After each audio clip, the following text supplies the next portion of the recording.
বন্ধুরা, আজকে আমার 12টায় ছুটি, তাই আমি আছি এখানে। এই যে আমার মেকানিজের রুমটা, সবাই দেখেন। তো একা একা কি করব?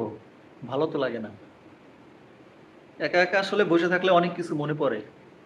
জীবনে কি করলাম, কি করব, কি করা উচিত, কোনটা উচিত না, জীবনে কি কি ভুল করলাম, জীবনে কি কি পূর্ণ করলাম। পূর্ণ তো কিছুই করি নাই, ভুলই তো বেশি করছি, এখনো করতেছি। আমরা এরকম অহরহ মানুষ আছি, এখনো ভুল করতেছি। তো আমি আমার কথাই বলবো যে আমি এত ভুল করতেছি, ভুলই করতেছি। আমি যদি এখন এই দুনিয়া থেকে হাওয়া হয়ে যাই, মানে চলে যাই, তাহলে আমি যে ভুলগুলা করে গেলাম,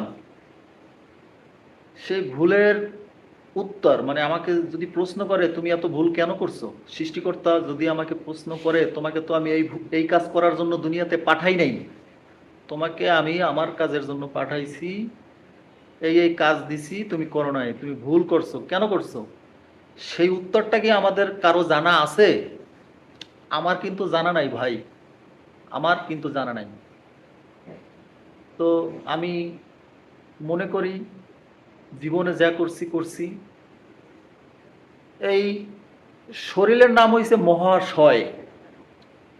আপনি যা সহাবেন তাই সয়।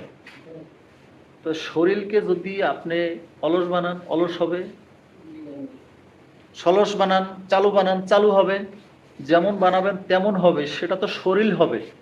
কিন্তু মনেরও কিন্তু একটা বিষয় আছে, সে কি হবে? এখান থেকে যারা বাইরে পারবেন, অলসতায় যেন কাউকে গ্রাস না করে, এইটার থেকে যদি কেউ ওই গ্রাসের সাথে যদি যুদ্ধ করে কেউ বাইরে হইতে পারেন, সেই ব্যক্তি হয় সাকসেস। কিন্তু আমরা কিন্তু এখন ওই গ্রাসের ভিতরেই এখনো অনেক অনেক মানুষ আছি। আমরা ওই